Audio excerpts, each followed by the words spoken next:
आदरणीय दर्शकबिन नमस्कार। सभामुख कृष्णबहादुर महरामाथि बलात्कारको आरोप लागेको छ। शालीन एवं भद्र स्वभावका सभामुख कृष्णबहादुर महरामाथि यस्तो आरोप लाग्नु एकदम गम्भीर कुरा। अहिले एकदमै यो भाइरल भइरहेको छ। संसद सचिवालयमै कार्यरत एक कर्मचारीले सभामुख महरामाथि यस्तो आरोप लगाएको चर्चा छ। सभामुख महरामाथिको गुनासो नयाँ बानेश्वर स्थित प्रहरी वृत्तमा पुगे पनि लिखित जाहेरी भने परेको छैन। विभिन्न सञ्चार माध्यमको अहिले सम्पर्कमा आइरहेकी संसदकी कर्मचारीले आइतबार साँझ सभामुख महराले आफूमाथि असामान्य व्यवहार गरेको आरोप लगाएकी हुन्। उनले सभामुख महरासँग आफ्नो श्रीमानका कारण पहिलेदेखि नै चिन्जान रहेको र आउने जाने पनि हुने गरेको बताउँदै आइतबार साँझ आफू दुर्व्यवहारको शिकार भएको दाबी गरेकी छिन्। दुर्व्यवहारपछि आफूले प्रहरी बोलाएको र प्रहरी आउनु अघि नै सभामुख महरा बाहिरिएको उनले विभिन्न सञ्चार माध्यमहरूमा बताउने गरेकी छिन्। प्रहरीले आफ्नो कोठाको तत्कालीन अवस्थाको फोटो र भिडियो समेत खिचेर लगेको ती कर्मचारीको भनाइ छ। बानेश्वर प्रहरीले भने यसबारे कुनै जाहेरी नआएको भन्दै प्रतिक्रिया दिन अस्वीकार गरेको छ र यसै विषयमा सभामुख महराको पनि एउटा भनाइ आएको छ। सभामुख महराले आफूमाथिको आरोप निराधार भएको बताएका छन्। कर्मचारीले समायोजनमा परेपछि आफूमाथि रिस पोखेको सभामुख महराले स्पष्ट पारे, तपाईमाथि त गम्भीर आरोप लागेको सुने, यो लफडा के हो? एक सञ्चार माध्यमको प्रश्नमा सभामुख महराले भने, यो केही होइन, समायोजनमा बाहिर सरुवा गरिदियो, यतै जसरी पनि मिलाइदिनु पर्यो भन्ने उहाँ, तर अब समायोजन गर्छ सामान्य प्रशासनले, यता कुनै दरबन्दी छैन स्वास्थ्यको। यसैमा उहाँले हाम्रो चाहिँ उ गर्ने भनेर बोल्नुभयो। मैले नातिनुहोस् फेरि काजमा ल्याउला नि पछि भने त्यही हो, त्यति कुरा हो। र आदरणीय दर्शकबिन, केही सञ्चार माध्यममा ती महिला जसले सभामुख एकदमै शालीन स्वभावका सभामुख महरामाथि यो आरोप लगाएकी छिन्, उनले के भनेकी छिन् त? उनको यो आवाज सुन्नुहोस्। मलाई 6 बजे नै फोन गर्नुभएको थियो। दुईपल्ट गर्नुभएको छ, त्योभन्दा पहिले पनि गर्नुभएको रहेछ। अनि 6 कति बजी, 6:30 पौने 7मा एक्लै हो भने म आउँछु भनेर भने मैले साइज हुनु तपाईँ आउनुहुन्छ भने एउटा केही अब मसँग तपाईँको केही काम हुन्छ, साइज आउनुभयो भने चाहिँ आउनु होला भनेर भनेको थियो। होइन म अहिले नै आउँछु भनेर भन्नु। अनि मलाई अलिकति अचम्म पनि लाग्यो, किन हतार गरे होला, किन चाहिँ आउनु खोज्नुभएको मलाई थाहा भयो। मैले त्यो अलिकति त्यो जस्तो चाहिँ लागेको थियो। अनि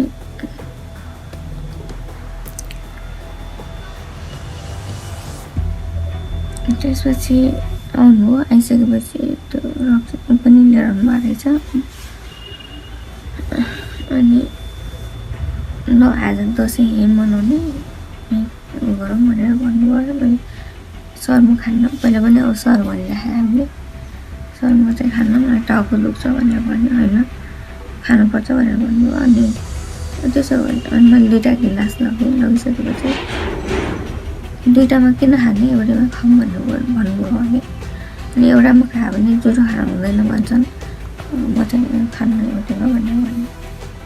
मेरो चाहिँ नदेखाउनु आइपुगेछ। अनि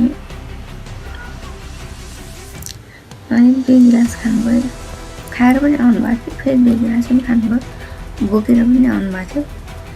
अनि त्यो भइसकेपछि अनि त्यसपछि मलाई यहाँ उ गर्न खोज्नु भएको थियो। अनि त्यसपछि मैले मानिनँ। नमानिसकेपछि अनि यता पनि आएर फेरि ओह्रो गऱ्यो मैले। अनि लास्ट आवरमा चाहिँ मैले म पुलिसलाई बोलाउँछु त्यसपछि भनेर भने।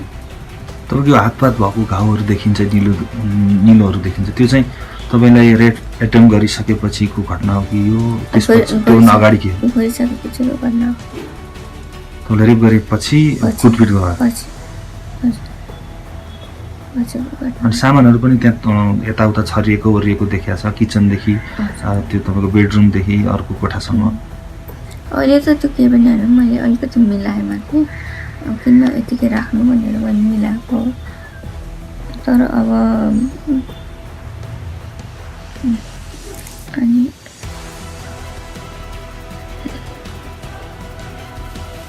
तपाईँले उहाँलाई चिन्न चाहिँ त्योभन्दा अगाडिदेखि नै चिन्नुहुन्थ्यो? चिन्थेँ, त्योभन्दा अगाडि पनि उहाँले यो खालको प्रयास गर्नुभएको थियो? गर्नुभएको थियो। कहिलेतिर यस्तो भएको थियो? उहाँले 48 सालदेखि नै हो चिनेको? चिनेको त 47 सालदेखि नै हो। म महीको घरमा बस्थेँ पहिला रोल पाउँदाखेरि। मेरो सिमाको जब हुन्थ्यो त्यही भएर अनि म्याडमलाई लेख्न आउँदैन थियो अनि चिठी पनि लेखेर मैले उहाँलाई मेरै हात ह्यान्ड राइटिङबाट अनि मैले तपाईँलाई के भन्नु मन लाग्छ भन्नुहोस्। मैले यो चाहिँ अलिक पछाडिको कुरा गर्नु मिल्छ कि मिल्दैन मलाई थाहा छैन। तर त्यसरी चाहिँ एउटा फ्यामिली रिलेसन जस्तो भइसकेको थियो हामी एउटा फ्यामिली जस्तो। अनि त्यो भएर चाहिँ मलाई त्यति साह्रो विश्वास लागेको थिएन कि यतिसम्म पो हुन्छ भने मैले सोचेको थिइनँ। अनि त्यसपछि उहाँले जबरजस्ती गर्नुभयो अनि त्यसपछि पुलिसलाई कुरा गर्छु भन्नुभएपछि पुलिस आयो पनि यहाँ? हजुर आयो अनि त्यहाँको सबै त्यतिखेर त अब जस्तो थियो त्यही स्थिति थियो। त्यतिखेर महाराजी गइसक्नु भएको थियो कि? गइसकेको। मैले चाहिँ पुलिस बोलाउँछु भनेपछि ऊ गयो। तँ मलाई यस्तो गरिस् अब त कि तँ रहनुहोस् कि म रहनु, यसै पनि नराम्रो उसै पनि नराम्रै हुनुहुन्छ भने अब किन राम्रो गर्नु पऱ्यो तर भन्यो मैले भनिसकेपछि अनि त्यो पुलिस बोलाउँछु भनेपछि अनि त्यो मैले चाहिँ के सोचेको थिएँ भने सेक्युरिटी उसको सेक्युरिटी पिएसहरू कहाँ थियो? बाहिर थियो। यो कालो गेट भन्दा नि बाहिर सडकमा निलो कलरको गाडीमा आउनुभएको थियो। त्यसमा चाहिँ अनि एकपल्ट योभन्दा पहिला पनि मङ्सिरको महिनामा यही कुरालाई लिएर मेरो श्रीमानले चाहिँ भन्नुभयो कि यस्तै कुराहरू भनिसकेपछि अनि उसले पनि बेला बेलामा कतिखेर आउँ के जतिखेर पनि त्यही मात्र कुरा हुने कि अनि मलाई चाहिँ मन पर्दैन थियो। त्यसो हो भने सानोतिना कामहरू छन् के छन् बरु त्यो संसदलाई अझ मैले फोकस चाहिँ संसदलाई दिएको थिएँ। अनि स्वास्थ्यलाई अलिकति राम्रो भनौँ पुरा सल्लाह सुझाव दिनु लागि भन्थेँ हुन्छसम्म पनि भनेर अनि त्यो भन्दा भन्दै मैले धेरैचोटि प्रयास गरेँ पछिको नतिजा चाहिँ हुन्छ हजुर। अनि योभन्दा अगाडि पनि तपाईँले पार्टीमा के उजुरी गर्नुभएको थियो भन्नुभएको छ? हजुर वन्सरी भर्तीलाई मैले एउटा निवेदन लेखेको थिएँ। यो 73 सालको कुरा भन्नुभएको थियो?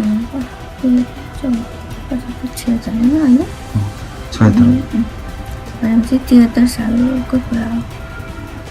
त्यतिखेर पनि यस्तै माघतिरको माघ फागुन हुन सक्छ। त्यतिखेर पनि मलाई हेरेसमेन्ट गरेको तर हरेक चाहिँ गरेका थिएनन् उहाँले। अनि हिजो चाहिँ मलाई चाहिँ अनि त्यति अब उसको काम सकाइसकेपछि जाने बेला मैले पुलिस बोलाउँछु भनेपछि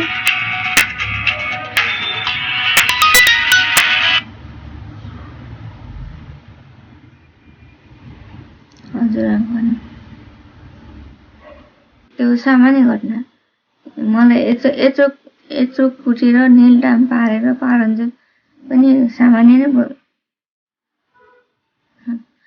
के पनि भएको छैन त हिजो पुलिसले सबै थोक लगिसकेको छ नि पुलिससँग होला नि त त्यो।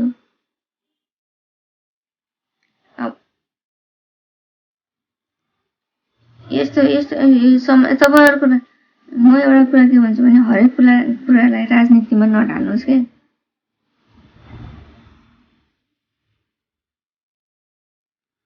महाराजी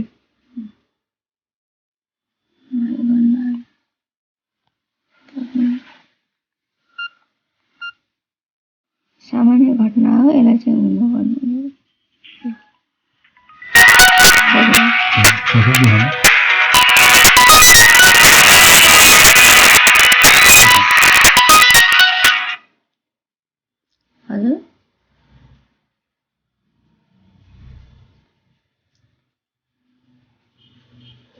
त्यसपछि त अब तपाईँको के हुन्छ थाहा छैन मलाई। मैले चाहिँ मिडियामा कुरा गरिरहेको छु।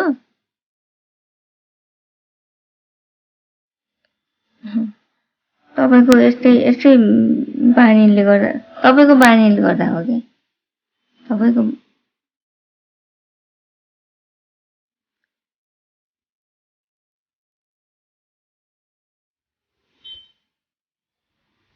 नभएको हो कि भएको त्यो प्रत्यक्ष हिजो देखिहाल्यो नि।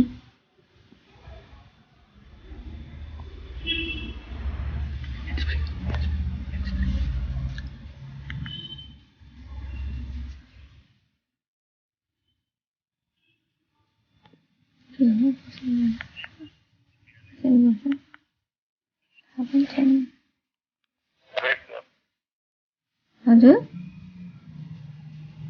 हेलो, यस्तो गर्नु हिजोको कुरामा केही पनि होइन। यो 2-3 पटक गरिसक्नु उहाँले। हिजो अब खाएको बेलामा त्यस्तो भयो। अहिले केही पनि नगर्नुहोस्, मिडियाहरूसँग पनि नबोल्नुहोस् भनेर भन्नुभयो अहिले भर्खरै। अनि त्यो यतिको निल्दाम हुँदाखेरि पनि तपाईँले होइन भन्नुहुन्छ भनेपछि भनेर भने मैले हजुर त्यो अब यस्तो भइरहेको थियो। दर्शकहरू, तपाईँहरूले सुनिहाल्नुभयो। यो कतै सभामुख महराको सचिवालय चाहिँ कुनै एक कठपुतलीलाई उभ्याएर यो कसैले गरेको षड्यन्त्र भनिएको छ सचिवालयबाट। यो छानबिन होला, यति गम्भीर कुरो यो पक्कै पनि छानबिन होला। छानबिनको हामी आशा गर्छौँ र सभामुख महराको सचिवालयले यस्तो खालको चाहिँ विज्ञप्ति निकालेको छ। सभामुख ज्यूको बारेमा आएका भ्रामक समाचारबारे खण्डन भनेर दिल्ली मल्ल सभामुख ज्यूको प्रेस सल्लाहकारले चाहिँ यो विज्ञप्ति निकालेका छन्।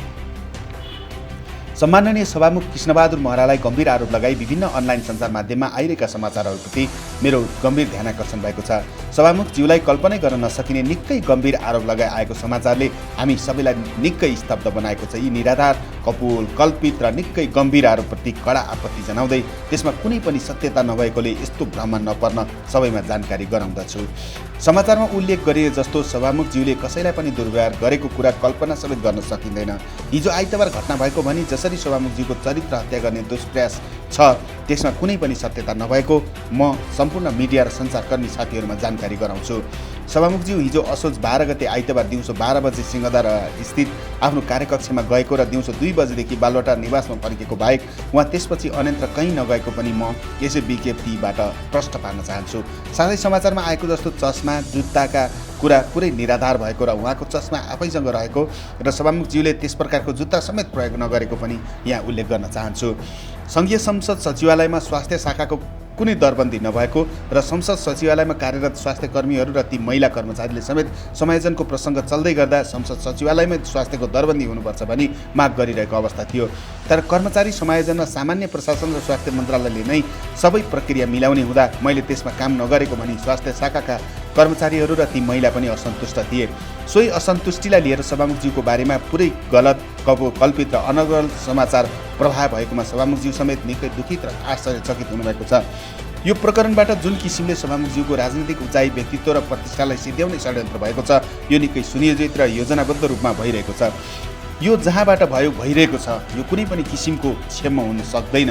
उहाँको राजनैतिक व्यक्तित्व र छविलाई अरू कुनै पनि हतियारबाट गलाउन नसकेपछि एउटा कठपुतली तयार गरी जसरी सामाजिक रूपमा बदनाम गर्न दुष्प्रयास गरिएको छ यसको जति कडा शब्दमा भर्त्सना गरे पनि कम हुन्छ।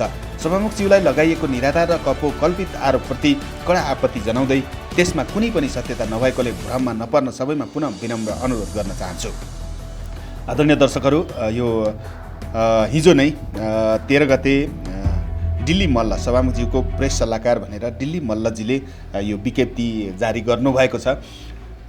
पक्कै पनि एउटा राज्यको जिम्मेवार व्यक्ति, त्यसमाथि पनि महराको स्वभाव, त्यस्तो स्वभाव भएका व्यक्तिप्रति यो आरोप लाग्नु गम्भीर कुरा हो। यो विषयमा चाँडोभन्दा चाँडो छानबिन होस् र यदि भ्रम फैलाइएको छ भने जोबाट यो भ्रम फैलिएको छ त्यो दोषीमाथि कडा कारबाही होस् भन्ने हामी अपेक्षा गर्दछौँ।